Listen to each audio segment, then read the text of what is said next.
நேரம் free free. Correct correct correct. சரி, நானும் என்னுடைய கேமராவை ஸ்டார்ட் பண்ணிட்டேன். Thank you so much. Early morning இந்த டயத்தில் இங்கே வந்து மீட் பண்ணதுக்கு நன்றி. இன்றைக்கி ஆரம்பிக்கிற இந்த விஷயம் ஏதோ ஒரு சொல், ஏதோ ஒரு வாக்கியம் உங்கள் லைஃப்பில் ஏதாவது ஒரு இம்பேக்டை க்ரியேட் பண்ணணும் அப்படிங்கிற அந்த ஒரு நல்ல ஒரு ஹோப்போட இன்றைக்கான வார்த்தைகளை ஆரம்பிக்கலாம், பேச ஆரம்பிக்கலாம்ப்பா. நன்றி. ஓகே, ஏன்னா புதுசாக பார்க்குறவங்களுக்கு தெரிய வாய்ப்பு இல்லை. என் கூட ட்ராவல் பண்ணுறவங்களுக்கு தெரியும், I am very consistent person. எனக்கு வந்து ரொம்ப ஐ எம் அடிக்டட் டு என்ன சொல்கிறது, கன்சிஸ்டன்சி. ஒரு விஷயத்த பண்ணணும்னா அது பண்ணியே ஆகணும். ஓகே, ஸோ அந்த விஷயத்தில் எது எப்படி போனாலும் அந்த நான் செஞ்சிடணும் அப்படிங்கிறதுல நான் ரொம்ப கான்சிஸ்டன்ஸாக இருக்கிற பொண்ணு தான். அது எனக்கு எவ்வளோதான் வந்து எனக்கு பேக் ஃபயர் ஆனால் கூட பரவாயில்ல, இதை பண்ணிடலாம் அப்படிங்கிற மாதிரி. அதனால தான் ஒரு விஷயத்தை ஆரம்பிக்கிறதுக்கு முன்னாடி 1000 தடவை நான் யோசிப்பேன், இது என்னால் பண்ண முடியும்னா நான் செய்ய ஆரம்பிக்கணும், இல்லைன்னா வேணாம் அப்படின்னு நானே எனக்கு கன்வின்ஸ் பண்ணுற நாட்களும் உண்டு. ஸோ நாங்கள் இங்கே வந்து டிசிப்ளின் அப்படின்னா என்ன அர்த்தம்னா, ஒரு விஷயத்த கரெக்டாக பண்ணுறது டிசிப்ளின் கிடையாது என்னை பொறுத்த வரைக்கும். அதை கன்சிஸ்டன்சியாக பண்ணுறதும் தான் டிசிப்ளின். நீங்கள் அதை ஒரு தடவை 100% எஃபர்ட் போட்டுட்டு நெக்ஸ்ட் டைம் நீங்கள் விட்டுட்டீங்க அப்படின்னா நோ யூஸ். நீங்கள் எதுக்காக ஆரம்பிச்சிங்க அப்படிங்கிறது தெரியாமல் என்னை பொறுத்த வரைக்கும் அதை நீங்கள் ஸ்டாப் பண்ணக்கூடாது. அன்லெஸ் அது வந்து சில நேரங்களில் வந்து நம்ம புலிவாலை பிடிச்ச கதை மாறிடும். சரியான இடத்துல கையை வச்சுருப்போம், தப்பான இடத்துல, அப்படின்னா நம்ம விலகி வந்துடலாம், தப்பு கிடையாது.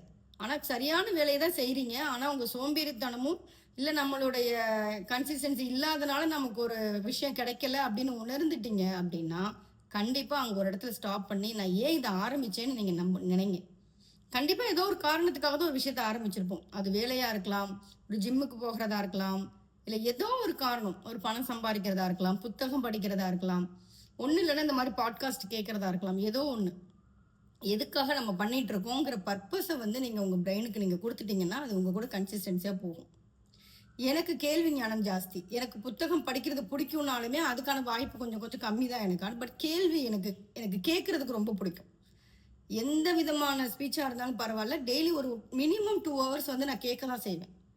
ஆனால் கேட்குறதெல்லாம் வந்து இந்த காதில் வாங்கிட்டு இந்த காதில் போயிடுது போல், நமக்கு ஒன்றுமே மைண்டில் தங்குற மாதிரி தெரியலையே அப்படிலாம் நான் நினச்சிருக்கேன். ஆனால் அப்படி கிடையவே கிடையாது. உங்களுக்கு அது எங்கே தேவைப்படுதோ, எங்கே உங்களுக்கு வந்து அந்த சொல் வரணுமோ அது ஆட்டோமேட்டிக்காக அது வந்துடும். நம்ம அதை பற்றி கவலையே பட வேண்டாம். Okay, okay. இன்னைக்கான டாபிக் வந்து உள்ளுறுதிக்கொள் அப்படின்னா என்ன ஐடியா? உள்ளுறுதிக்கொள், திடமான மனநிலை. ஷாம்லா மேம் சொல்லுங்க. பரவாயில்ல, உங்க இதுல இல்ல நீங்க சொல்லுங்க. உள்ளுறுதிக்கொள் அப்படின்றது அதுதான். ஒரு சாதாரணமா ஒரு விஷயத்துல கன்சிஸ்டன்டா மத்தவங்களுக்காக, இது எஸ்பெஷலி வந்துட்டு மத்தவங்களுக்காக சொல்றேன், ஹவுஸ் ஒய்ஃப்ஸ்க்காக, மத்தவங்களுக்காகவே நிறைய நாள் வேலை பார்த்த பர்சன்ஸ்க்காக சொல்றேன். அவங்களுக்கான எஃபர்ட் போடுறதுலதான் அவங்க லேக் ஆவாங்க, நிறைய செய்யணும்னு ஆசைப்படுவாங்க. சோ அங்க வந்து எவ்வளவு ஸ்ட்ராங்கா இருக்கும், நம்ம செய்யணும்னு நினைக்கிறத வந்து செய்யறதுக்கு நம்ம எவ்வளவு ஸ்ட்ராங்கா இருக்கோம் அப்படிங்கிறது தான் உள்ளுறுதி அப்படிங்கிறது நமக்கு. ஐ மீன் இந்த எஸ்பெஷலி அந்த செக்மெண்ட்டுக்கு தேவை. Super ma'am.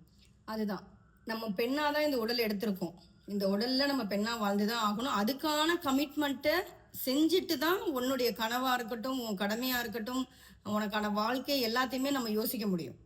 இங்கே லைஃப்ல தோத்துட்டு பிஸ்னஸ்ல சக்ஸஸ் பண்றது சக்ஸஸ் கிடையாது. இதுல இது பண்ணிட்டு அதுல ரெண்டுமே கிடையாது. ஸோ நீங்கள் நான் ஒரு 60 வயசுல ஒரு ஈச்சரில் உட்காந்துட்டு யோசிக்கும் போது என் வாழ்க்கையில் நான் என்னெல்லாம் பண்ணியிருக்கேன்னு அட்லீஸ்ட் உங்கள் பேரம்பேத்திக்கிட்ட சொல்கிறதுக்கு உங்களுக்கு ஒரு 10 கதை இருக்கணும்ல, ஒரு 10 எக்ஸ்பீரியன்ஸ் வேணும்ல. நான் அகைன் ஒரே விஷயத்த தான் பண்ணேன் அப்படின்னா அங்கே என்ன சுவாரஸ்யத்தையும் நீங்கள் ஹோல்ட் பண்ணவே முடியாது. ஸோ நீங்கள் திரும்பி பார்க்கும்போது உங்கள் வாழ்க்கை சுவாரஸ்யமாக இருக்கணும்னா இன்னைக்கு நீங்கள் சில கம்ஃபர்ட் ஜோனை தாண்டி தான் ஆகணும். சில பிடிக்காத விஷயங்கள்னு சொல்ல மாட்டேன், நம்மளால செய்ய முடியாத விஷயங்களை கூட நீங்கள் செஞ்சு தான் ஆகணும். இங்கே உள்ளுறுதி அப்படிங்கிறது என்னன்னா கன்சிஸ்டன்சியா இருக்கிறது, திடமான மனநிலை, தைரியம். பெண்களுக்கு பொதுவாகவே வந்து தைரியம் ஜாஸ்தி, சொன்னாலும் சொல்லாட்டினாலும் அது வந்து நம்மளுடைய பாண்ட்லேயே இருக்கு. ஒரு மன வலிமையா இருக்கட்டும், உடல் வலி தாங்குற வலிமையா இருக்கட்டும், எதையுமே ஒரு விஷயம் நடக்கிறதுக்கு முன்னாடி நம்ம சொல்றது, இந்த மாதிரி விஷயங்கள்லாம் கடவுள் நமக்கு நேச்சராகவே கொடுத்துருக்காங்க. ஸோ அது இன்னமும் எப்படி நம்ம திடப்படுத்திக்கணும்? எங்கேருந்து நமக்கு பயம் வர ஆரம்பிச்சிச்சு சொல்லுங்க பார்க்கலாம். ஒரு வயசு வரைக்கும் நம்மளும் பொம்பளை பிள்ளைய வீட்டில் வளர்த்துருப்போம்ல, திப்பு திப்பு திப்புன்னு சுற்றிக்கிட்டு இருக்கோம். எதை பார்த்தும் கவலைப்படாது, யாரை பற்றியும் கவலைப்படாது, அது உண்டு அது வேலை உண்டுன்னு சுற்றும். எந்த இடத்துல அது வந்து தன்னை வந்து அந்த பயத்துக்குள்ளே கொண்டுட்டு போகும்? எந்த வயசு? எப்பன்னா நம்மளை யாராவது ஜட்ஜ் பண்ணுறாங்களா, நம்மளை யாராவது பார்க்குறாங்களா, இல்லை வந்து நம்மளை என்ன சொல்லிடுவாங்க இப்படிங்கிற அந்த மனநிலை என்னைக்கு அந்த குழந்தைங்க மனசுக்குள்ளே வருதோ, இல்லை தெரிஞ்சும் தெரியாமல் பேரண்ட்ஸ் நம்ம அதை புகுத்திடுறோம். இது பண்ணாத அது பண்ணாதன்னு அவங்கள வந்து ஸ்டாப் பண்ணுறோம். அந்த இடத்துல மட்டும்தான் அவங்களுக்கு அந்த பயம் வர ஆரம்பிக்குது. தன்னையை மட்டும் ஃபோக்கஸ் பண்ணுறவங்க கண்டிப்பாக வந்து எதுக்காகவும் பயப்பட மாட்டாங்க. தவறு பண்ணுறதுக்கு உள்ளுணர்வு வந்து சொல்லும், நமக்கு உடல் மொழி நமக்கு சொல்லும் தவறு பண்ணும்போது, அதை நம்ம தடுத்துடணும். மற்றபடி எந்த விஷயத்துக்கும் பயப்படணும்னு அவசியம் இல்லை. யாருடைய சொல்லுக்கும் நம்ம செவி சாய்க்கணுங்கிற அவசியம் இல்லை. அது அவங்களுடைய பாயிண்ட் ஆஃப் வியூல நீங்கள் அப்படி தெரியுறீங்க, ஆனால் நீங்கள் அது இல்லைல்ல. உங்களுக்கு தானே தெரியும் நீங்கள் யார் அப்படின்னு. நீங்கள் உண்மையிலேயே பயப்படுற பர்சனாகவே இருந்தால் கூட நான் தைரியமானவ தான், எனக்கு எதை பற்றியும் கவலை கிடையாது, நான் யாரை பற்றியும் பெருசாக யோசிக்க மாட்டேன், எனக்கு என்னுடைய வாழ்க்கை முக்கியம், என்னுடைய பீஸ் ஆஃப் மைண்டு முக்கியம், இதுதான் நான் அப்படின்னு நீங்கள் சொல்லி சொல்லி சொல்லி உங்களை நம்ப வைக்க முடியும். கண்டிப்பாக முடியும். அது வந்து சாத்தியம்தான். டெய்லி ஒரு 1000 தடவை நீங்கள் நான் எனக்கு ரொம்ப பிடிச்ச ஒரு வார்த்தை இருக்குது, ஐம் சக்ஸஸ்ஃபுல். என்னோட ஒர்க் பிளேஸில் எழுதியிருப்பேன். எனக்கு காரில் ட்ரைவ் பண்ணும்போது ஒரு 1000 தடவை அதை நான் சொல்லுவேன். எனக்குள்ள ஏன் சொல்கிறேன்னு எனக்கு தெரியாது. ஏன்னா இந்த இடத்துல சக்ஸஸ்ஃபுல்ங்கிறது நிறைய பேர் பணம் சம்பாதிக்கிறதுன்னு நினைக்கிறாங்க. கிடையாது. பணமும் இருக்கணும், ஹெல்த் இருக்கணும், ரிலேஷன்ஷிப் இருக்கணும், நல்ல மனநிலை இருக்கணும், அடுத்தவங்களுக்கு கொடுக்கணுங்கிற ஒரு ஆசை இருக்கணும், உங்களுக்கு மற்றவங்க நல்லது செய்யணும். இந்த மாதிரி எல்லா விதமான விஷயங்களும் வந்தால் மட்டும்தான் நீங்கள் ஒரு சக்ஸஸ்ஃபுல் பர்சனுங்கிறத நீங்கள் முதல் நம்பணும். மற்றவங்க நம்மளை நம்ப வேண்டாம். மற்றவங்களுக்கு தெரியாது, அவங்களுக்கு தெரியணுங்கிற அவசியமும் கிடையாது. ஸோ நான் சக்ஸஸ்ஃபுல்லாக தான் இருக்கேன், நான் ஆரோக்கியமாக தான் இருக்கேன், நான் ஹெல்த்தியாக தான் இருக்கேன், எனக்கு தேவையான விஷயங்கள் எல்லாமே நேரத்துக்கு தகுந்த மாதிரி எனக்கு கிடச்சிக்கிட்டே தான் இருக்குது அப்படிங்கிற விஷயத்த நீங்கள் நம்புங்க. உங்களுக்கு எல்லாத்துக்குமே உங்கள் வாழ்க்கை ஒரு கட்டத்தில் மாறி தான் ஆகணுங்கிற கட்டாயம் இருக்கும்போது வார்த்தையை நம்புங்க. அந்த வார்த்தைக்கு உயிர் இருக்குது. ஐ எம் சக்ஸஸ்ஃபுல்னு சில பேர் நான் 100 தடவை சொல்லலாம், சில பேர் எழுதலாம். அப்படி ஒரு நம்பிக்கை உங்களுக்கு ஒரு பழக்கம் இருந்துச்சுன்னா இந்த வார்த்தையை வந்து எடுத்துக்கோங்க. இது என்னோட பர்சனல் எக்ஸ்பீரியன்ஸ். ஓகே. மன வலிமை அப்படின்னா திறமை இருந்தாலும் நிறைய பேர் ஜெயிக்காமல் இருக்காங்க. ஜெயிக்கிறது மீன்ஸ் அவங்களுக்கு பிடிச்ச மாதிரியான அந்த இடத்துக்கு அவங்க போகாமல் இருக்காங்க. கரெக்டாக? இந்த உலகத்தில் நம்மளே நிறைய பேர் பார்க்குறோம்ல. இந்த இடத்துல திறமை இருக்கவங்களாம் ஜெயிச்சிடுறாங்களா? அவங்களோட சக்ஸஸ் பாயிண்ட்டை ரீச் பண்ணுறாங்களா? கிடையாது. ஆனால் வலிமை இருக்கிறவங்க கண்டிப்பாக அந்த சக்ஸஸ் பாயிண்ட்டை ரீச் பண்ணியிருப்பாங்க. மன வலிமையும் மன உறுதி, திடமான மனநிலை, எது எப்படி போனாலும் நான் எடுத்த காரியத்தை முடிச்சே தீருவேன். என் தலைமுறையை மாற்றுறதுக்கு தான் நான் பிறந்திருக்கேன். என் தலைமுறையை என்ன தவிர இன்னொருத்தவங்க வந்து மாற்றிட முடியாது. அப்போ அதுக்கான விளைவு ஜாஸ்தியாக தானே இருக்கும். நம்ம இன்னைக்கு பெண்கள் இவ்வளோ பேசுகிறோம்ல, நம்ம வெளியே வந்ததாக இருக்கட்டும், பேசுறதா இருக்கட்டும், அப்போ எத்தனை பெண்கள் நமக்காக கஷ்டப்பட்டிருக்காங்க. அவங்க அந்த மன வலிமையோட உறுதியோடு நின்று கஷ்டப்பட்டனால மட்டும்தான் இன்னைக்கு நம்ம இங்கே இருக்கோம். ஸோ இப்போ நம்ம அடுத்த தலைமுறைக்கு போகணும் அப்படின்னா சில விஷயங்கள் நம்ம செஞ்சு தான் ஆகணும். அந்த மன தைரியம் நமக்கு இருக்கணும். தைரியம் தான் வேணும். இங்கே நம்ம எண்ணங்களோட எத்தனை பேர் போராடிக்கிட்டு இருக்கோம்? நம்ம நல்லது தான் நினைப்போம், நல்லது தான் செய்வோம், நமக்கு தெரியும் நம்ம நல்லது தான் நினைக்கிறோன்னு நமக்கு தெரியும். ஆனால் நம்ம எண்ணங்களோட தான் நம்ம போராட்டம். Self doubt. அகைன் நான் பண்ணுறது சரியா தப்பா, நான் ஒருவேளை தப்பாயிடுச்சுன்னா என்ன ஆகும், இது மாதிரியான என்ன சொல்கிறது, லாஸ்ட் மீட்டிங்லேயே நம்ம பேசியிருப்போம், உள் பேச்சுன்னு சொல்லுவோம். செல்ஃப் டவுட் எங்கே வரும் அப்படின்னா என்னை பொறுத்த வரைக்கும் செல்ஃப் லவ் எங்கே இல்லையோ அங்கே செல்ஃப் டவுட் வரும். செல்ஃப் டவுட் வர்றதுக்கு மெயின் ரீசன் வந்து நீங்கள் இன்னுமே உங்களை முழுமையாக நம்பலை. இப்போ ஒரு குழந்தை வந்து எந்த தைரியத்தில் நம்ம பக்கத்தில் தூங்குது? ஒரு குழந்தைய தூக்கி போட்டு கொஞ்சிருங்க, எந்த தைரியத்தில் அது கீழே இறங்கும் போது சிரிச்சுக்கிட்டே இறங்குது? அம்மா பிடிச்சிருவாங்கங்கிற தைரியம், அப்பா பிடிச்சிருவாங்கங்கிற தைரியம். ஸோ நான் எனக்கு நிம்மதியாக ஒரு குழந்தைய தூங்கும்போது குழந்தை பயந்துக்கிட்டா நம்ம பக்கத்தில் படுத்து தூங்குது? கிடையாது. என்ன கொடுத்தாலும் வாங்கி சாப்பிடுது இல்லை? அதுதான் இந்த யூனிவர்ஸ் நமக்கு ஒரு விஷயம் கொடுக்குதுன்னா நம்புங்க, அது நமக்கு நல்லது தான் கொடுக்குது. Universe is like a mother. நான் அப்படி தான் நினைப்பேன். அது நமக்கு நல்லது மட்டும்தான் செய்யும். நம்ம பிள்ளைங்களுக்கு பிடிக்கலன்னா நம்ம கஷாயம் ஊற்ற தான் செய்வோம். அது மாதிரி வாழ்க்கை நமக்கு சில பாடங்களை கற்றுக் கொடுக்க தான் செய்யும், கசப்பான அனுபவங்களை கொடுக்க தான் செய்யும். இது எப்படி நல்லது பண்ணும்போது நம்ம அக்செப்ட் பண்ணிக்கிட்டோமோ, கசப்பான அனுபவங்கள் வரும்போது அக்செப்ட் பண்ணிக்கோங்க. ப்ராப்ளமுக்கு தேங்க் பண்ணுங்க. யார் ஒருத்தவங்க தனக்கு வர பிரச்சனைகளுக்கு நன்றி சொல்ல ஆரம்பிக்கிறீங்களோ உங்களுடைய பிரச்சனைகள் குறைஞ்சிரும். இங்க யாருமே அந்த சேனல் இருக்கு இல்லையா, நம்ம பாட்டு கேட்கும்போது கரெக்டான ஒரு பின் பாயிண்ட்ல வச்சாதான் பாட்டு கேட்கும். இங்க ரேடியோ நிறைய பேர் யூஸ் பண்றது இல்ல, எனக்குமே அதுக்கு பழக்கம் இல்லை. பட் நம்ம சின்ன வயசுல பண்ணியிருப்போம் இல்லையா, ஆண்டனாவை மேலே போய் ஏறி அப்பா திருப்புவாங்க, நம்ம கீழே இருந்துட்டு கத்துவோம், கரெக்டாக வந்துருச்சு கரெக்டாக வந்துருச்சு. ஒரு பெசர் நவுறுனா கூட அங்கே படம் தெரியாது இல்லையா. இதுதான் யூனிவர்சல் லாங்குவேஜ். எங்கள் யூனிவர்ஸ் இஸ் ஆல்வேஸ் ஓப்பன். போட்டு கிவ் உங்களுக்கு கொடுக்கறதுக்காண்டி காத்துக்கிட்டு இருக்காது. நீ பணம் கேட்குறியா, ரெஸ்பான்சிபிலிட்டி கேட்குறியா, இல்லை வந்து உங்களுக்கு ஒரு ஃபேம் லைட் வேணுமா, நீ என்ன வேணுமோ அதை உனக்கு கொடுக்க தயாராக இருக்குது. ஆனால் நம்ம இங்கே எப்படி கேட்குறோம், தவறான இடத்துல தவறான விஷயத்த கேட்டுக்கிட்டு இருக்கோம். தொலைச்சது ஒரு இடத்துல, தேடுறது ஒரு இடத்துல. ஃபஸ்ட்டு உங்களுக்கு அந்த கிளாரிட்டி வேணும், எனக்கு என்ன வேணுங்கிறது உங்களுக்கு தெரியணும். இங்கே யாருமே தோக்குறதுக்கு ஆசைப்பட மாட்டோம், கரெக்டாக. திட்டு வாங்குறதுக்கு ஆசைப்பட மாட்டோம், கெட்ட பேர் எடுக்கிறதுக்கு ஆசைப்பட மாட்டோம், தப்பு பண்ணுறதுக்கு ஆசைப்பட மாட்டோம். ஆனால் ஏன் அப்படி நடக்குதுன்னா, ஆசைப்படுறது வேற விஷயம், ஆனால் மனசுக்குள்ள கேட்டுக்கிட்டே இருக்கிறது என்னதுன்னா இதுதான், இந்த நாளையும் தான். இது நடந்துருமா, இப்படி ஆயிடுச்சுன்னா நான் என்ன செய்ய, நான் ஒரு விஷயம் பண்ணுறேன் அவங்க அப்படி நினச்சிட்டா என்ன செய்ய, நாளைக்கு என் பிள்ளையே வந்து நீ எல்லாம் என்னம்மா வளர்த்த என்ன அப்படின்னு கேட்டுட்டா என்ன செய்ய.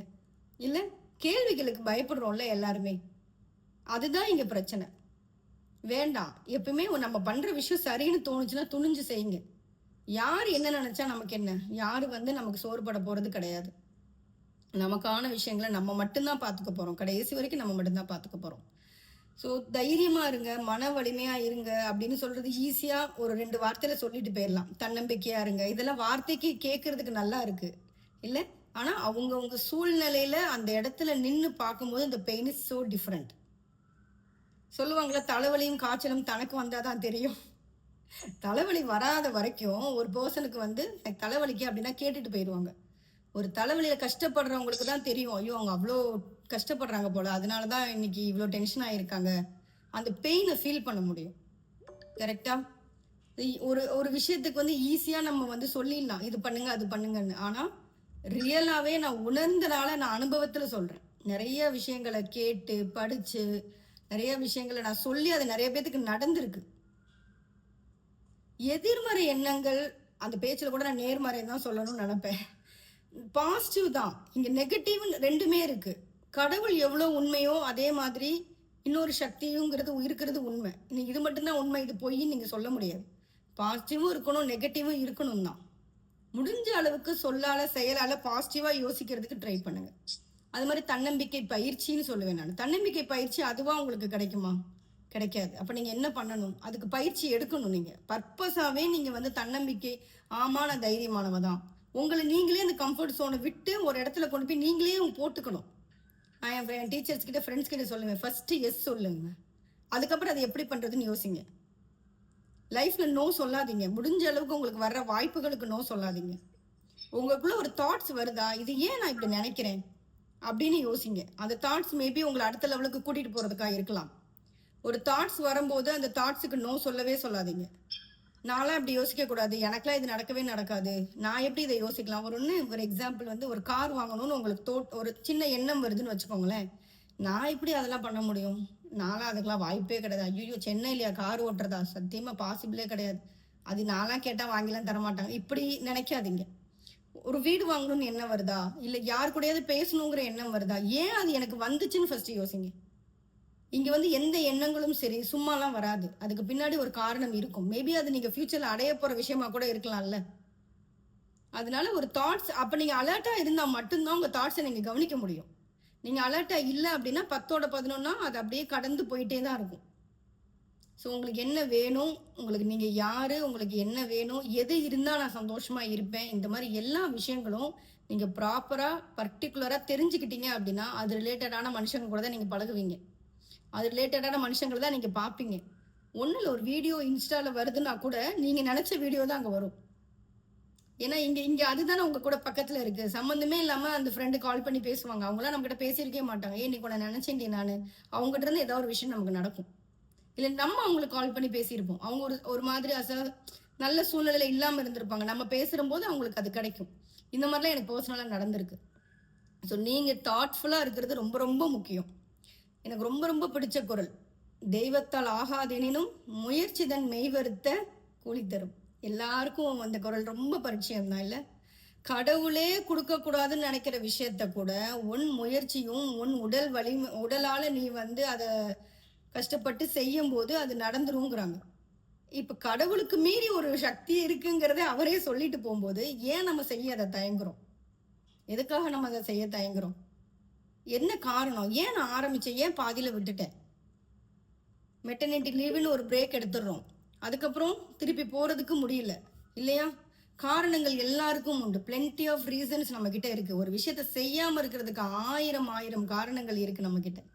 அது எனக்கு சரியில்லை, இது எனக்கு சரியில்லை, எங்க வீட்டுல விட மாட்டாங்க, எங்க மாமியார் திட்டுவாங்க, என்கிட்ட பணம் என்ன வேணா நீங்க ரீசன் சொல்லலாம். ஆனா ஒரு கமா போட்டு யோசிங்க. எனக்கு பிடிச்சிருக்கு, நான் செஞ்சிடறேன், அதுக்கப்புறம் ஆனதை பாத்துக்கிறேன். இங்க யாருமே தூக்கி ரெட் கார்பெட் விரிச்சு உங்களை வரவேற்க மாட்டாங்க.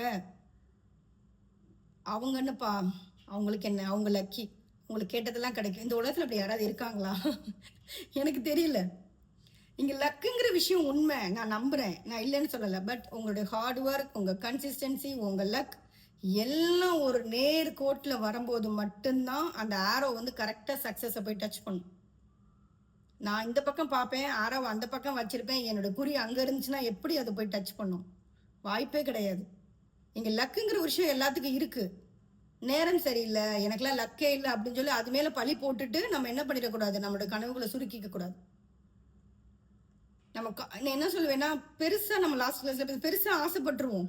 ஆசைப்படுறது பெருசா ஆசைப்பட்டுருவோம். அட்லீஸ்ட் பக்கத்துலயாவது போலாம்ல. எனக்கு ஆசையே இல்லை அப்படின்னா நம்மளால எப்படி நம்ம அதை ரீச் பண்றதுக்கு வாய்ப்பு இருக்கா? கண்டிப்பா கிடையாது. நம்மளுடைய பாரதி யாருக்கெல்லாம் பிடிக்கும்? தமிழ் படிக்கிற எல்லாத்துக்குமே பாரதி பிடிக்கும்.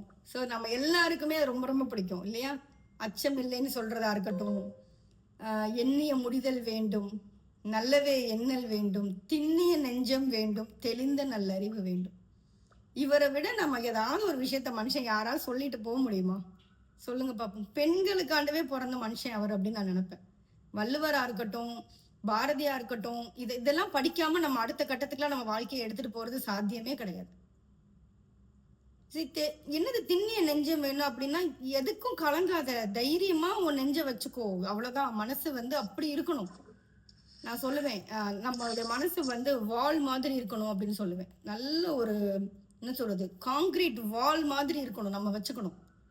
பாலை தூக்கி அடிக்கிறானா அவன் மூஞ்சில தான் திருப்பி அடிக்கும். என்ன போட்டு அடி திருப்பி வந்து யாருக்கு பவுன்ஸ் பேக் ஆகணும்? பண்றவங்களுக்கு போகணுமே தவிர, நீங்க ஃபோமா இல்ல உங்களுக்குள்ள அப்படி வச்சுக்கிட்டீங்கன்னா உங்களுக்குள்ளதான் அதுக்கு என்ன அது போகும். ஒரு சொல்லா திருப்பி அவங்களுக்கே போகட்டும், ஒரு செயலா திருப்பி அவங்களுக்கே போகட்டும். அவ்வளவுதான். நீ என்ன சொல்றியா, நான் அப்படி கிடையாது, நீ என்ன சொல்றியா அது உனக்கே நடக்கட்டும். அவ்வளவுதான். அந்த கட்டத்தை நீங்க கடந்து வந்துருங்க. பி கான்ஃபிடென்ட்னு ஒரு வார்த்தை ரொம்ப பிடிச்ச வார்த்தை. அது சொல்லும் போதே ஒரு கான்ஃபிடென்ஸ் வரும். ஆனா அதை செயல்படுத்துறதும் அந்த அந்த இடத்துலயே நிக்கிறதும் it's not a easy thing. அது டே டு டே ப்ராசஸ். ஒரு கட்டத்துல நம்ம நம்பிடுவோம், நமக்கு வந்து எதுவும் முடியாது, நடக்காது, வராது அப்படிங்கிறது.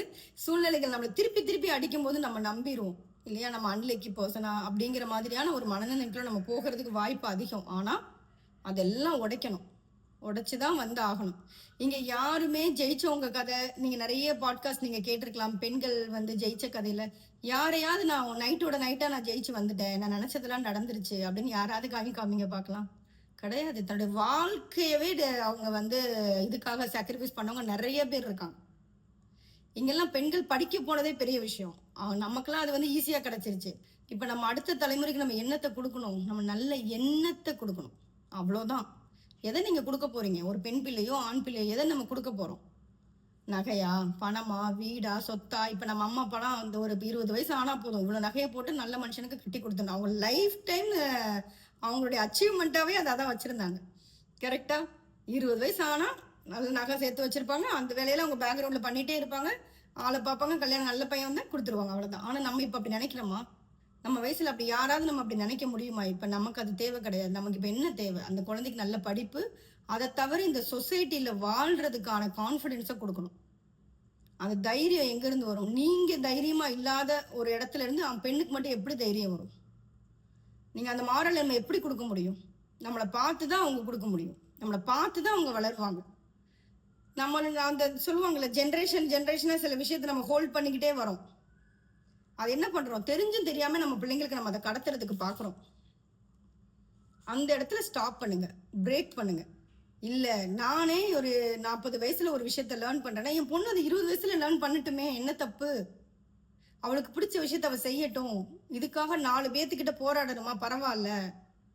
சொல்லுவாங்கல்ல, நம்ம நம்ம ஒரு மேக்சிமம் அப்பா அம்மா கிட்ட எதுக்காக நம்ம சண்டை போட்டிருப்போம் சின்ன வயசுல? எதுக்காக ஞாபகம் இருக்கா? மேக்சிமம் எதிர்த்து பேசுனது, ட்ரிப்பு போறேன் அப்படின்னு பர்மிஷன் கேட்டு வீட்டில் எத்தனை நாள் சாப்பிடாம இருந்திருப்போம். ஸ்கூலுக்குள்ள வருஷத்துக்கு ஒரு தடவை, காலேஜில் வருஷத்துக்கு ஒரு தடவை ஒரு ட்ரிப்பு கூப்பிட்டு போவாங்க. அந்த ட்ரிப்புக்கு நம்ம வீட்டில் விட மாட்டாங்க. காசு இருக்கா அதெல்லாம் பிரச்சனையால இருந்திருக்காது. மேபி கடனை வாங்கி கூட அவங்க கொடுக்கறதுக்கான இடத்துல தான் இருந்திருப்பாங்க. ஆனால் விட மாட்டாங்க. ஆனால் 20 வயசுல யாருன்னே தெரியாத ஒரு குடும்பத்துக்கு ஜாலியாக நம்மளை பேக் பண்ணி பெட்டியோட அனுப்பிச்சி விட்ருவாங்க. ஆனால் ஒரு வாரம் ஸ்கூல் ட்ரிப்புக்கு அனுப்ப மாட்டாங்க. என்ன ஒரு மைண்ட் செட் இல்லை, நான் நினச்சி பார்க்குறது உண்டு அப்போல்லாம். கரெக்டாக நம்ம தெரிஞ்ச ஃப்ரெண்ட்ஸு, தெரிஞ்ச டீச்சர்ஸு, தெரிஞ்சவங்களோட தான் போக போகிறோம். அதுக்கு அனுப்ப மாட்டாங்க. யாருனே தெரியாத ஒரு குடும்பம், ஒரு சூழ்நிலை, ஒரு மனுஷங்க, அவங்களோட லைஃபையே நம்ம வந்து நமக்கு போகிறதுக்கான தைரியம், அதெல்லாம் என் பிள்ளை பொழைச்சிக்கிருவா அப்படின்னு சொல்லி தைரியமாக அனுப்பிச்சிடுவாங்க. என்ன ஒரு கான்ட்ராக்டியான மனநிலையில் இப்போ நினச்சி பார்க்குறோன்னா, நம்ம பிள்ளைங்கள்லாம் அப்படி இருக்காங்களா? கண்டிப்பாக கிடையாது. 8th 9th படிக்கிற பிள்ளை, என் பையன்லாம் 8th படிக்கும்போது மலேசியா ஒரு வாரம் ட்ரிப்பு போயிட்டு வரான். ஆனால் எனக்கு அந்த பழைய மனநிலையில் வரும், நம்ம அம்மாலாம் இவன் எங்கேயுமே அனுப்பலை, இவனை நம்ம இவ்வளோ தூரம் அனுப்புகிறோமே அப்படிங்கிற ஃபீலெல்லாம் வரும். ஆனால் இப்போ இது அதெல்லாம் அந்த கான்செப்டில் இங்கே ஒர்க் அவுட்டே ஆகாது. நீங்கள் பண்ணி தான் ஆகணும். நீங்கள் சொன்னாலும் சொல்லாட்டாலும் அந்த குழந்தை அதை பண்ண தான் போதும். ஆனால் அதுக்கான மனநிலையை நம்ம கொடுத்துட்டோன்னா இன்னுமே நம்மளுமே கொஞ்சம் அதை ஹாப்பியாக பண்ணலாம், நம்பிக்கையாக பண்ணலாம். தைரியமாக போயிட்டு வரட்டும், நல்ல பிள்ளையா அது போயிட்டு பத்திரமா திருப்பி வரும் அப்படிங்கிற மனநிலைமையை நம்ம கொடுக்க முடியும். இந்த இந்த உள்ளுறுதி அப்படிங்கிற சொல்லும் போது செல்ஃப் டவுட்டு இதை பற்றிலாம் நிறைய விஷயங்கள் நான் பேசுறதுக்கு தான் அதுக்கான நோக்கம் வருது. இங்கே யாருக்கெல்லாம் வந்து நான் எது பண்ணாலுமே எனக்கே தப்பாக தான் தெரியுது, மற்றவங்களாம் அதை சொல்ல மாட்டாங்க, நான் பண்ணுறதெல்லாம் தப்பாக தான் போகும், எனக்கு அவ்வளோலாம் சரியாக வராது அப்படின்னு நினைக்கிறது. ஒரு கட்டத்தில் எல்லாருமே அதை நினச்சிருப்போம். கரெக்டாக? நான் என்ன பண்ணாலும் என்ன பெருசாக போகுது, ஒரு வாரம் பண்ணுவேன், 10 நாள் பண்ணுவேன், திருப்பி பேக் டு ஃபார்ம் வந்துட போகிறேன், எனக்கு இதனால பெருசாக லைஃப்பில் வந்து மாற்றம்லாம் வரப்போகிறதில்ல. ஒரு ஜேர்னல் எழுதுறதா இருக்கலாம், ஒரு சரவணபவ எழுதுறதா இருக்கலாம், என்ன வேணா இருக்கலாம், ஏதாவது ஒன்று ஆரம்பிக்கிறேன் மேம், என்னால் அதை பண்ணவே முடியல அப்படின்னு சொல்கிறது யாரு? ஆரம்பிச்சிருவேன் ஆனால் பண்ண மாட்டேன். அப்படி நடந்திருக்கு மேம் முன்னாடி நிறைய. இப்ப வந்து மாறிடுச்சு. இது வந்து ட்ராக்குக்கு வந்துச்சு. Okay okay Shanmugapriyam. அதுதான், ஏன்னா நம்ம தெரிஞ்சுதான் ஆரம்பிக்கிறோம். ஒண்ணு இல்லை, ஒரு டயட்டா இருக்கலாம், ஒரு ஜூஸ் குடிக்கிறதா இருக்கலாம், நமக்குன்னு ஏதோ ஒன்று, நமக்குன்னு எக்ஸ்பெஷலி ஒரு 10 நாள் நடக்குது, 11வது நாள் ஒன்னும் இதுல ரிசல்ட்டே தெரியல அப்படின்னு விட்டுற வேண்டியது. அதுதான் அதான் ஏன் ஆரம்பிச்சோங்கிறது மறந்துடுறோம். இல்ல இல்ல, என் கதையில வந்து இது ரிவர்ஸ். முன்னாடி வந்து இது என்னன்னே தெரியாம நான் செஞ்சிருக்கேன், நினைச்சதெல்லாம் நடந்திருக்கு. ஓகே, ஆனா இப்ப நான் என்ன பண்றேன், இப்ப வந்து அத எப்படி சொல்றது, இம்மீடியட் கிராட்டிபிகேஷன், இம்மீடியட் ரிசல்ட் எதிர்பார்க்கிறேனோ அப்படின்னு எனக்கு அந்த டவுட் இருக்கு. நல்ல டாபிக். அதனால வந்து நம்ம சீக்கிரம் குவிட் பண்ணிடுறோம். ஓகே, ஒரு மாசம் ட்ரை பண்றோம், இது ஒண்ணும் உருப்படாது அப்படின்ட்டு விட்டுறோம். கரெக்ட் சொல்லுங்க. அதுதான் முந்தி வந்து அது என்னன்னே தெரியல, அதை தொடர்ந்து நான் பண்ணிக்கிட்டே இருந்திருக்கேன், அது தானா நடந்துருக்கு. புரியுது. இதுதான் இதை நீங்க ரியலைஸ் பண்ணிட்டீங்கல்ல, அதனால இதுக்கான விஷயங்கள் வந்து நீங்க எழுதி நீங்க உட்கார்ந்து யோசிக்கும் போது அது தெரியும். சின்ன பிள்ளைல இருந்து நம்ம வந்து ஒரு விஷயத்த செஞ்சுக்கிட்டே தான் இருந்திருப்போம், ரிசல்ட் கிடைச்சிருக்கோம். இப்போ வந்து நீங்க சொல்ற மாதிரி குயிக்கா உடனே கிடைக்கணும். சொல்லுங்க மங்க, ஹேண்ட் ரைஸ் பண்ணிருக்கீங்க. சரி மேம், வாழ்க்கையோட மாற்றம் வந்து மாறாதுன்னு சொல்றாங்க. நிறைய சேஞ்சஸ் லைஃப்ல நடந்திருக்கு. இந்த ஒரு காஃபில அடிக்ட் ஆகி அதுல இருந்து வெளியில வர முடியாம காஃபி கப்போட உட்காந்துருக்கு. சீரியஸ்லி இது இல்லாம இல்லங்கிற மாதிரி ஒண்ணுமே இல்ல, அதெல்லாம் ஒண்ணும் இல்ல மங்கை. அதை எப்படி மாத்துறது? எவ்வளவு நீங்க சொல்லிட்டீங்க, இதுல இருந்து இன்னும் வெளியே வர முடியல. இது நான் என்ன சொல்லுவேன் அப்படின்னா, ஒரு உணவு நீங்க எடுத்துக்கிறீங்க, உங்களுக்கு அது வேணும் அப்படின்னு நீங்க முடிவு பண்ணிட்டீங்கன்னா, அந்த உணவுக்கு கிராட்ஃபுல்லா இதை நான் குடிக்கிறேன், இது எனக்கு எனர்ஜி கொடுக்க போகுது, இது நல்லதுதான் என் உடம்புக்கு செய்ய போகுதுன்னு கிரேட்ஃபுல்லா நம்பிடுங்க. அது ஒண்ணுமே செய்யாது உங்களுக்கு. நீங்க அறுசுவை ஃப்ரூட்ஸை கூட நறுக்கி வச்சு என்னத்தை இதெல்லாம் தின்னு எனக்கு என்ன ஆக போகுது, என்னமோ சொல்றாங்க, இதை எப்போ யாரு திங்க, ஆடு மாடு திங்கிறதுலாம் என்னைய திங்க சொல்றாங்கன்னு சின்னீங்க அப்படின்னா ஒரு புரோட்டீனோ ஒரு ஃபைபரோ உங்க உடம்புக்குள்ள சேராது. அதுவே நீங்க பீட்சாவே அன்னைக்கு சாப்பிடணும், ஒரு ட்ரீட் போயிருக்கீங்க, உங்க முன்னாடி இருக்கு, ஸோ கிரேட்ஃபுல்லா இன்னைக்கான உணவு எனக்கு இதுதான், இது என் உடம்புல போய் நல்ல விதமா சேரட்டும், எனக்கு இது எனர்ஜி கிடைக்கட்டும் நீங்க நம்பிட்டீங்கன்னா அந்த உணவு உங்களுக்கு வந்து எனர்ஜியை கொடுத்துரும். ஐ பிலீவ் இல்லைங்களா? இதுதான் உண்மை. சரி, நம்ம எல்லாருமே மதர்ஸ், நம்ம தெரிஞ்சிருக்கோம். நம்ம குழந்தைக்கு வந்து ஃபீட் பண்ணும்போது நமக்கு தெரியும் நம்ம குழந்தை வயிறு நிறைய பால் குடிக்குது. ஆனா எத்தனை பேர் பால் பத்தல, பாப்பா மெலிஞ்சிருக்கு, நீ ஒழுங்கா பால் குடிக்கிறியா இல்லையா, இந்த வார்த்தையெல்லாம் எத்தனை பேருக்கு ஹர்ட் ஆயிருக்குன்னு எனக்கு தெரியல. எனக்கெல்லாம் I will so depressed. Maybe எல்லா மதரும் ஃபீல் பண்ணியிருப்பீங்க. கரெக்டா? நம் கொடுக்குறவருக்கு தெரியாதா? சொல்லுவாங்கல்ல, கடல்ல ஆழம் தெரியாதா? ஒரு மதர், ஒரு அம்மா எவ்வளவு பால் கொடுக்குறான்னு யாருக்குமே கண்டுபிடிக்க முடியாது, கடவுளுக்கே தெரியாதுன்னு சொல்லுவாங்க. சுரக்கும் அது இல்லையா? ஆனா அந்த சுத்தி இருக்கிற சமுதாயம் எல்லாத்தையும் சொல்லும். இன்ன வரைக்கும் என் பசங்களை பார்த்துட்டு, பிள்ளைக்கு சோறு போடுறியா இல்லையா, ஏன் பசங்க எப்படி இருக்காங்க அப்படின்னு கேட்கும் போது இட் வாஸ் சோ ஹர்ட்ல. கரெக்டா? நம்ம எண்ணங்கள் தான். ஒரு வார்த்தையில கூட யாரையும் ஹர்ட் பண்ணக்கூடாதுன்னு நம்ம நினைப்போம். ஆனா அப்படியே பக்கெட் நிறைய அள்ளிட்டு வந்து தலையில கொட்டிட்டு தான் போவாங்க. நம்மளால ஒன்றும் பண்ண முடியாது. ஸோ நம்ம அந்த குழந்தைக்கு வயிறு நிறைய பால் கொடுத்துருக்கோம் நம்ம நம்புனா அந்த குழந்தைக்கு அது கிடைச்சிருக்கும், அது நல்லபடியா இருக்கும். இல்லை நம்ம டிப்ரெஷனுக்குள்ள போனா அந்த பாலே சுரக்காம போகும். எத்தனை பேர் அதை நம்பி இருக்கீங்க? அது நடந்திருக்கு, ரியலாவே நடக்கும். ஸோ அதனால நம்ம எண்ணம் தான் எல்லாத்துலேயுமே. ஸோ அடிக்ஷன், காஃபி குடிக்கிறது சரியா தப்பா, ஏர்லி மார்னிங் குடிக்கலாமா வேண்டாமா, it's a very big debate. நான் அதை பற்றி நான் சொல்லலை. ஆனால் அது ஒருவேளை உங்களுக்கு அதனால தான் நீங்கள் எனர்ஜி கிடைக்குதுன்னு நம்புனீங்கன்னா கண்மூடித்தனமாக அதை நம்பி அதுக்கு நன்றி சொல்லி அதை குடிங்க. அது உங்கள் உடம்புக்கு ஒன்றுமே செய்யாது. ஓகேவா? நீங்கள் கருவேப்பிலை ஜூஸே குடித்தாலும் அழுதுகிட்டு குடிச்சிங்கன்னா அது உங்கள் உடம்பு போய் ஒன்றும் பண்ண போகிறதில்ல. அதையுமே நீங்கள் கிரேட்ஃபுல்லாக தான் பண்ணணும். ஓகேவா? இங்கே மாத்திரையில் கிடையாது பவர், நீங்கள் போடும்போது இருக்கிற மனநிலைமையில தான் பவர். உங்கள் ஹீலிங் வந்து எங்கே ஸ்டார்ட் ஆகும்? நீங்கள் பேராசிட்டமால் மாத்திரை போட்டோடனே தலைவலி சரியாகும்னா, நான் எத்தனை மாத்திரை போட்டாலும் எனக்கு தலைவலி சரியாகாதுன்னு அந்த மாத்திரையை போடுங்க, உங்களுக்கு கேட்கவே கேட்காது இல்லையா? இன்னைக்கு இது சரியாகணும், இந்த மாத்திரை எனக்கு ஹெல்ப் பண்ணணும்னு நம்பி பண்ணுங்க, அது கேட்கும். இங்க வந்து மனநிலை வந்து இங்கதான் தாட்ஸ்ல தான் இருக்கே தவிர. ஆமா, நீங்க வச்சிருக்க நம்ம மாத்திரை போடலையே அந்த இன்ட்யூஷன் வரும், போட்டோமா இனிமே சரியாயிரும் அப்படின்னு வந்துரும், அப்ப சரியாயிரும். கரெக்ட். எண்ணம் தாங்க. உங்க எண்ணத்தை சேனலைஸ் பண்ண ஆரம்பிச்சிட்டீங்க அப்படின்னா மாற்றத்தை கண்மூடித்தனமா நீங்க வந்து பார்க்க முடியும். இங்க எல்லார் வாழ்க்கையிலயும் மேஜிக் நடந்திருக்கு, ஆனா நம்ம பாக்குறது இல்ல. அதுதான் உண்மை. எப்படி ஒரு குழந்தை வந்து ஒரு அவார்டு வாங்கிட்டு வந்து உங்ககிட்ட அம்மா நான் வாங்கிட்டேன்னு சொல்லும்போது சரிப்பா அங்க வச்சுட்டு போப்பா அப்படின்னு சொல்லுவோமா? ஒரு அவார்டு வாங்கிட்டு ஒரு குழந்தை ஸ்கூல்ல இருந்து ஓடி வருது, ஓ வாங்கிட்டியா, சரி அங்க வச்சுட்டு போ, அப்புறமேட்டு நான் எடுத்து வச்சுக்கிறேன் அப்படின்னு சொல்லுவோமா? நம்ம என்ன பண்ணுவோம்? எவ்வளோ செரிஸ் பண்ணுவோம். ஒரு செல்ஃபி எடுக்கிறதா இருக்கலாம், ஸ்டேட்டஸ் போடுறதா இருக்கலாம், அந்த அப்பா அம்மாவுக்கு ஃபோன் பண்ணி சொல்றதா இருக்கலாம், எவ்வளோ விஷயங்கள் பண்றோம். ஆனா இந்த யூனிவர்ஸ் நமக்கு எவ்வளோ விஷயங்கள் பண்ணுது, நம்ம ஏதாவது திருப்பி நன்றி சொல்றோமா? இல்லை அதை கிராட்ஃபுல்லா நினைச்சு பார்க்குறோமா? ஒரு நல்ல நட்பு உங்க கூட இருக்கலாம், இல்லைன்னா நல்ல ஆரோக்கியம் இருக்கலாம், நீங்க நல்ல ஒரு நிலைமையில இருக்கலாம். இதுதானே இதுல என்ன இருக்கு, எனக்கு நான் அதெல்லாம் நினைச்சேன், எனக்கு இதுல வந்திருக்கு, நான் கேட்டது அது கிடைச்சதுங்கிற மாதிரி நம்ம என்ன பண்றோம்? கேட்டது வேணா நமக்கு இன்னும் தூரத்துல இருக்கலாம், ஆனா கிடைச்சது அவ்வளோ இருக்குல்ல. அந்த குழந்தைய நம்ம சந்தோஷப்படுத்தினாதான் அது திருப்பி நாளைக்கு ஓடும், நாளைக்கு இன்னொரு விஷயத்த அது பண்ணும். அது எவ்வளோ உண்மையோ அதே மாதிரி உண்மைதான் இந்த யூனிவர்ஸுக்கும் நீங்க பண்ணணும். நன்றியால, சந்தோஷத்தால, ஹாப்பினஸால, இல்லை ஒரு தீர்க்கமான ஒரு மனநிலையால நீ எனக்கு கொடுத்துருக்க, இதனால எனக்கு சந்தோஷமா இருக்கேன் நான், இன்னும் நீங்க எனக்கு என்னெல்லாம் வேணும்னு நினைக்கிறீங்களோ கொடுங்க, அவ்வளோதான். என்ன நல்லதே நடக்கணும், நல்லதே நினைக்கணும். இங்க எதுவுமே மாறி போகிறதுக்கு வாய்ப்பே கிடையாதுல்ல. ஆனால் நம்ம யாருமே அதை என்ன பண்ணுறதில்ல, முழுமையாக நம்புறதில்லை. எனக்கு நடக்கிறதெல்லாம் நல்லதே மட்டும்தான் நடக்கும் அப்படின்னு சொன்னால், சப்போஸ் எனக்கு பிடிக்காத விஷயங்கள் நடந்தால் கூட, டச் அவுட் நடக்காது, நடந்துட்டா கூட ஓ பரவாயில்ல இதுதானே, இது எனக்கு ஒன்றும் அவ்வளோலாம் பெரிய விஷயம்லாம் இல்லை. யாராவது வந்து கேட்பாங்க, இது எப்படி நீங்கள் இந்த கட்டத்தை தாண்டி வந்தீங்க அப்படின்னா, அதுவும் நான் அவ்வளோ சிரமமாலாம் இல்லையே, நான் ஏதோ வந்துட்டேன் அப்படின்னு சொல்லி நம்மளே வந்து என்ன பண்ணுவோம், அந்த அந்த ஈஸி டாக் நமக்கு வந்துடும். பரவாயில்ல, இதை விட எவ்வளவோ விஷயத்த நம்ம பார்த்துட்டோம், இது ஒண்ணுமே இல்லை அப்படிங்கிறத நம்ம சரி பண்ணிடுவோம். இது நம்ம குழந்தைங்க மெயினா நம்மளை பார்த்து வளர்றது யாருங்க? நீங்க ஒரு புலம்பிக்கிட்டே இருக்கிற மனநிலை இருந்தீங்கன்னா உங்க குழந்தைங்க கண்டிப்பா புலம்புவாங்க. ஏன்டா புலம்பிக்கிட்டே இருக்குன்னு அவங்கள போய் நீங்க சொல்லவே சொல்லாதீங்க. அடிக்கிற சில சொல்லுவாங்க இல்லையா, அடிக்கிற குழந்தைங்க தான் அடிப்பாங்கன்னு சொல்லுவாங்க. எந்த பிள்ளைய நம்ம வந்து அடிக்கிறோமோ அந்த பிள்ளைங்க இன்னொரு பிள்ளைய அடிக்கிறதுக்கு தயங்க மாட்டாங்க. எந்த குழந்தைய நம்ம வந்து ஒரு ஹார்ஸான வேர்ட்ஸ்ல சொல்லி பேசுறோமோ அந்த குழந்தை இன்னொரு குழந்தைய அதை பண்றதுக்கு தயங்க மாட்டாங்க. ஏன்னா அங்க அதுதான் நடக்குது. எதை பாக்குறாங்களோ, ஏன்னா நம்ம கூட இருக்கிறத விட வெளியே இருக்கிறதான் ஜாஸ்தி. ஸோ அதுக்கான ஒரு குழந்தை தப்பா ஏதாவது பண்ணுதுன்னா மாம் கில்ட்டுக்குள்ள போகணும்னு அவசியம் இல்லை. ஒரு அம்மா நல்லா வளர்க்கல அதனாலதான் இப்படி ஆயிட்டு, அந்த டாபிக்ல நான் சத்தியமா போக மாட்டேன். அதுல எனக்கு வந்து உடன்பாடும் கிடையாது. ஏன்னா நம்ம குழந்தை நம்ம கிட்ட ஒரு 5 மணி நேரம் இருக்குதுன்னா 10-15 மணி நேரம் வெளியே தான் இருக்கு. வெளி சூழ்நிலையை தான் அந்த குழந்தைய நிறைய மாத்துது. ஆனால் வீட்டுல இருந்து ஒரு நல்ல பழக்கத்தை நம்மளால கண்டிப்பா கொடுத்துட முடியும் நான் நம்புறேன்.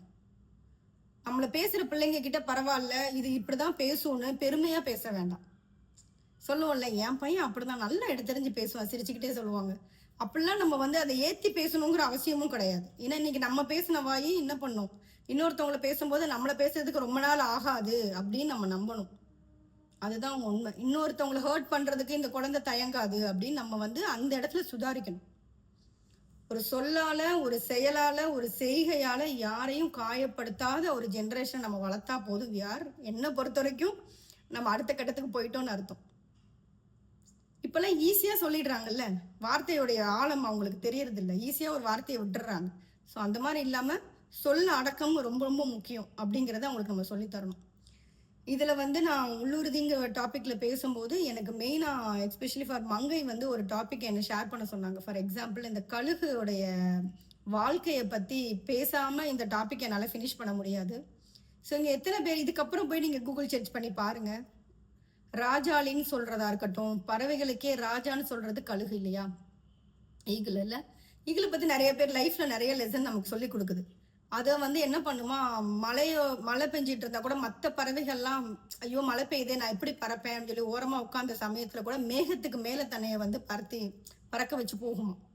ஸோ இங்க அப்படிதான் சூழ்நிலைகளுக்கு கீழே நீங்க சிக்கிக்கிட்டீங்கன்னு வச்சுக்கோங்களேன், நம்ம வந்து ரெஸ்ட் எடுக்கணும். இன்னொரு 5 வருஷம் கழிச்சு இதை பண்ணலாம், 10 வருஷம் கழிச்சு இதை பண்ணிக்கலாம், நீங்க ரெஸ்ட் எடுக்கலாம். ஆனா நீங்க என்ன பண்ணணும், வாய்ப்பை தேடி நீங்க மேல போயிட்டீங்க அப்படின்னா கீழே நடக்கிறது எதுவுமே உங்களை வந்து ஒண்ணுமே டிஸ்டர்ப் பண்ணாது. என் குழந்தைய வளர்த்துட்டு நான் இதை பண்றேன், என் குழந்தை பெருசானோன்னு நான் இதை பாத்துக்கிறேன், எங்க மாமியார் அக்செப்ட் பண்ணதுக்கு அப்புறம் இதை பண்ணிக்கிறேன், என் ஹஸ்பண்ட் அப்படிலாம் கிடையாது. இங்க எதுவுமே உங்களுக்கு தூக்கி கொடுத்துடவே மாட்டாங்க. செய்ய ஆரம்பிச்சிருங்க, கீழே பர்மிஷன் வந்து ஆட்டோமேட்டிக்கா நடக்கும். அது எங்க நடக்கும் எப்படி நடக்கும்னு தெரியாது. யார் ஒருத்தவங்க வேணான்னு சொன்னாங்களோ அவங்களே உங்களை அப்ரிஷியேட் பண்றதுக்கான நாள் ரொம்ப ரொம்ப பக்கத்துல இருக்கு. ஏன் பொண்டாட்டியா இப்படி பண்றா, பரவாயில்லையே, உனக்கு இவ்வளவு பிடிக்குமா இந்த விஷயம், அதனாலதான் நீ இவ்வளவு பண்ணியா அப்படின்னு நம்ம வந்து என்ன பண்ணுவாங்க, அவங்க வந்து அப்பதான் அதை பிலீவ் பண்ணுவாங்க.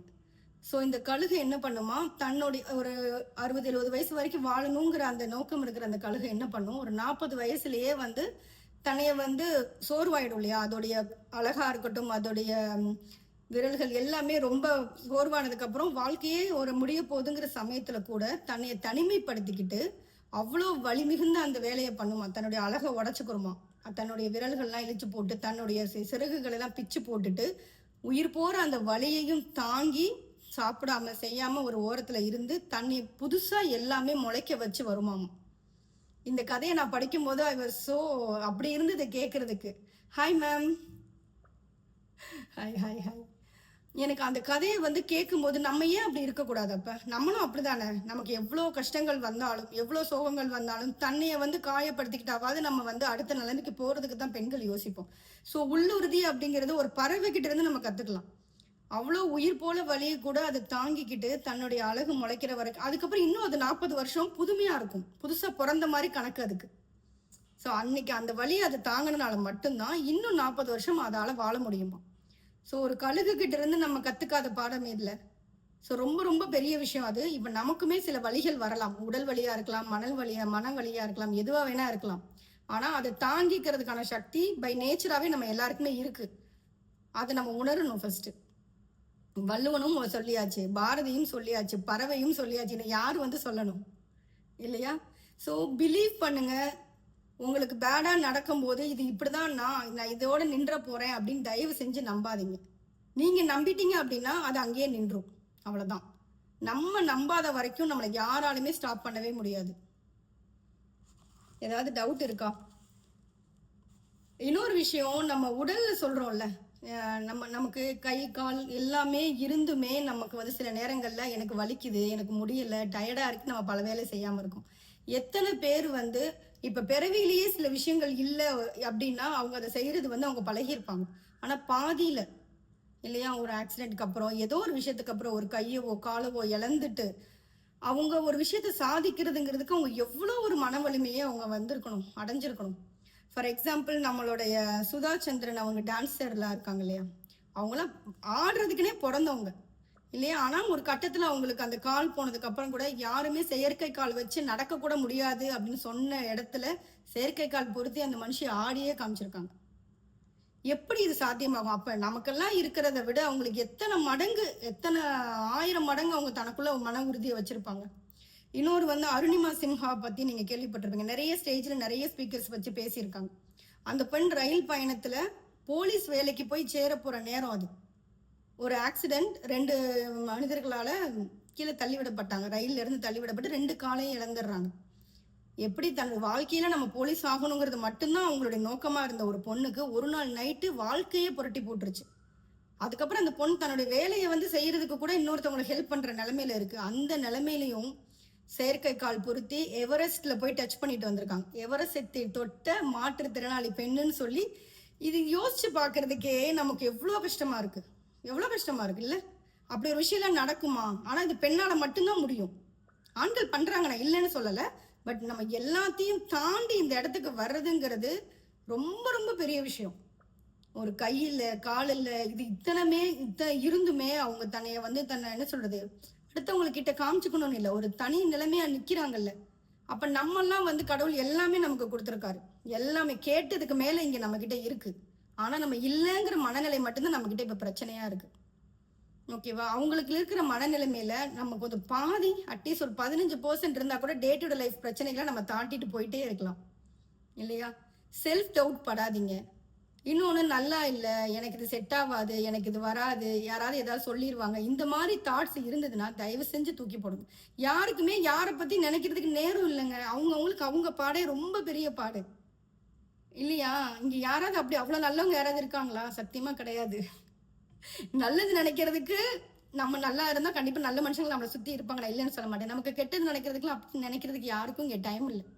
பேசுகிற வாய் பேசிகிட்டே தான் இருக்கும். அது பேசுறதுக்கு மட்டும்தான். நீங்கள் ஜெயிக்கிற வரைக்கும் தான் அது பேசும். நீங்கள் ஜெயிச்சிட்டிங்கன்னா அப்பா அது செம்ம பொண்ணுப்பா, நான் அன்னைக்கே சொன்னேன்ல, அதுக்கிட்ட ஏதோ ஸ்பார்க் இருக்குது அப்படி சொல்லிட்டு நம்மளை வந்து வாழ்த்திட்டு போயிடுவாங்க. ஸோ இங்கே வந்து மற்றவங்களுக்காக ஒரு டிசிஷன் எடுக்காமல் இருக்கீங்க அப்படின்னா அது தயவு செஞ்சு இன்றைக்கே எடுங்க. அது உங்களுக்கு சரின்னு பட்டுச்சுன்னா அந்த டிசிஷனை எடுங்க. அதை பாதியில் பிரேக் பண்ணாதீங்க. அந்த உள் உறுதி உங்களுக்கு கண்டிப்பாக வேணும். அதை எக்காரணத்தை கொண்டும் பிரேக் பண்ணாதீங்க. ஸோ இந்த மீட்டிங்கில் ஃபஸ்ட்டு இனிஷியலாக வந்து நான் சொல்லியிருப்பேன், இன்னைக்கு வந்து உங்களுக்கு ஒரு புதுசாக ஆடட் வேல்யூவாக ஒரு போயம் வந்து சொல்ல போகிறேன் அப்படின்னு சொல்லிட்டு. ஸோ நான் எழுதின பல வருஷம் கழித்து நான் எழுதின கவிதை அது. ஸோ உங்களுக்காக அதை வாசித்து காமிக்கலான் இருக்கேன். இந்த மாதிரி கொஞ்சம் உள்ளுறுதி அப்படிங்கிற அந்த டாப்பிக்கு கீழே வர்றது தான். Okay, thank you.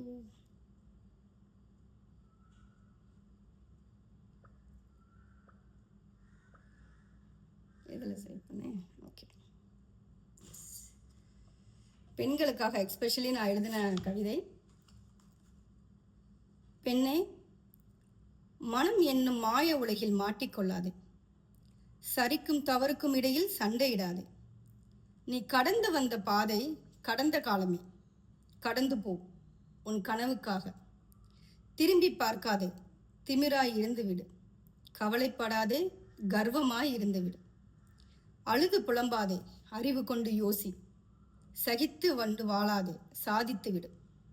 உனக்கான கனவை, உனக்கான ஆசையை, உனக்கான வாழ்க்கையை, உனக்கான அடையாளத்தை, உனக்கான வெற்றியை தேடு, தேடி ஓடு.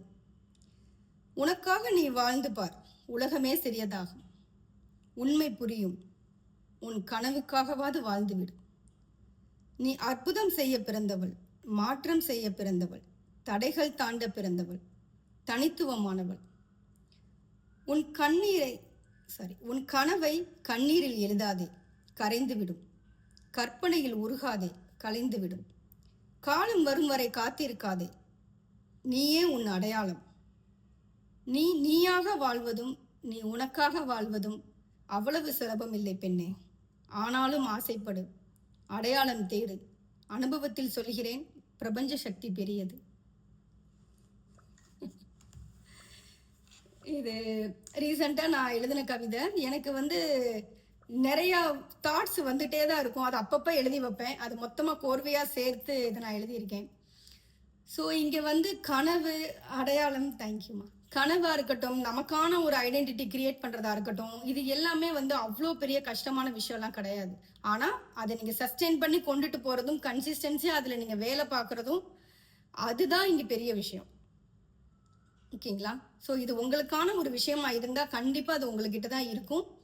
அது எங்கேயுமே போகாது. யார் தடுத்தாலும் அது உங்களுக்கு கிடைக்கணும்னு இருந்தால் கண்டிப்பாக கிடைக்கும். ஒருவேளை அது ஏதோ ஒரு வகையில் தட்டி போயிடுச்சுன்னா இதை விட பெருசாக கிடைக்கும் அப்படிங்கிற அந்த நம்பிக்கை மட்டும் நமக்கு இருந்தால் போதும். யாரு கையும் தட்டி விட போகிறதே இல்லை. அவங்களுக்கு நிறைய இருக்குது. அவங்களுக்கு கிடைக்க வேண்டியது அவங்களுக்கு கிடைக்கும், உங்களுக்கு கிடைக்க வேண்டியது உங்களுக்கு கிடைக்கும். அதுக்கான கான்ஃபிடென்ஸு, அந்த மனநிலை, ஒரு பாசிட்டிவ் மைண்ட் செட்டு எல்லாமே நல்லா தான்ப்பா போகுது அப்படிங்கிற அந்த ஒரு சின்ன ஒரு இது பார்த்துக்கலாம் அப்படிங்கிற ஒரு 2 பேர் நம்ம கூட இருந்தாங்க அப்படின்னா நிச்சயமாக எல்லாமே நடக்கும், நல்லதே நடக்கும். இன்னைக்கான டாபிக் நான் வந்து ஓரளவுக்கு இன்னும் சாட்டிஸ்ஃபைடாக நான் நினச்சதை எல்லாத்தையும் என்னால் பேசியிருக்கேன்னு நினைக்கிறேன். It's your time. Renuka ma'am, thank you so much. I am so happy. நீங்கள் வந்து ஜாயின் பண்ண உடனேயும் எனக்கு லிட்டரலி ஒரு வாவ் ஃபீல் இருந்தது. I am so happy ma'am. Thank you. Morning வைப்புன்றது ரொம்ப முக்கியம். பாசிட்டிவா ஒரு விஷயத்த அது